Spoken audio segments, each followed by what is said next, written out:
Government హాస్పిటల్ని ఒకసారి తనిఖీ చేసి నా కోరిక ఒకటే, ప్రైవేట్ హాస్పిటల్లో ఎలా ట్రీట్మెంట్ జరుగుతుందో అదే విధంగా ఇక్కడ కూడా చేయించాలనేది నా ఉద్దేశం.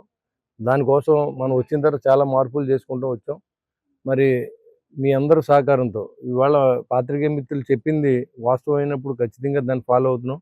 పోస్ట్‌మార్టం షెడ్ లేదని చెప్పి ఆ రోజు చెప్పడం జరిగింది. ఆ రోజు పోస్ట్‌మార్టం షెడ్ కూడా కుక్కలు పీకుతున్నాయి, శవాలనే పరిస్థితిలో ఉంది అని చెప్పడంతోనే రెస్పాండ్ అయ్యి ఇవాళ పోస్ట్‌మార్టం షెడ్ కూడా వేయించడం జరిగింది. అదేవిధంగా ఎక్స్‌రే మిషన్ దానికి సంబంధించినటువంటి క్యాసెట్లని, కొత్త క్యాసెట్లు తీసుకుని ఇంకో 2 క్యాసెట్లు తీసుకోవడం జరిగింది.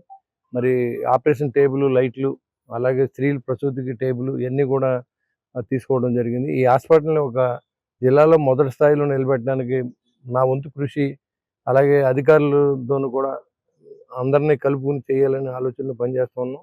పాత్రికేయ మిత్రులందరికీ మీకు చెప్తే మీ దగ్గరికి ఏం లోపాలు వస్తే మనం ఏంటంటే అధికారులతో చేయించాలి తప్ప అది అల్లరి చేసినంత ఉపయోగం లేదు.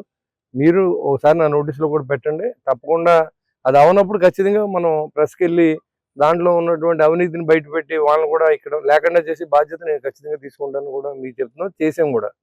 కాబట్టి ఇవాళ హాస్పిటల్ బాగా జరుగుతుందా లేదనేది కూడా మీ దగ్గరికి ప్రజలు ఎవరైనా చెప్పినప్పుడు నాకు కూడా తెలియజేయవలసిందిగా మిమ్మల్ని కూడా నేను కోరుతా ఉన్నా.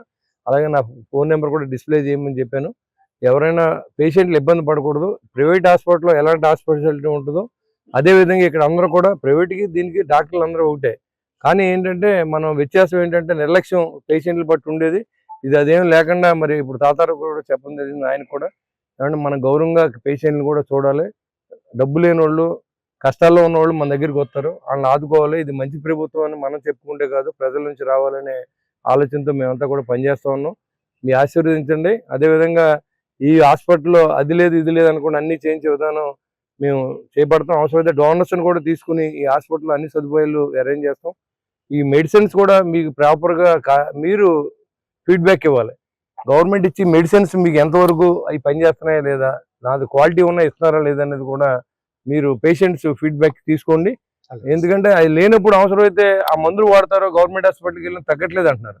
ఆ ఇచ్చి ట్యాబ్లెట్లు మంచి ఇవ్వకపోతే అవి పనిచేయవు, ఆ బ్యాడ్ మీకు కూడా వస్తుంది. కాబట్టి అది కావాలంటే బాబు ఈ మెడిసిన్స్ పని చేయకపోతే అదే డోసు బయట కొనుక్కోమనంటే, లేకపోతే స్పాన్సర్ని అరేంజ్ చేద్దాం. ఇక్కడ ఎవరన్నా నిజంగా 10 మంది పేషెంట్ ఎవరన్నా వస్తే వాళ్ళకి మందులు కొనిపెడదాం.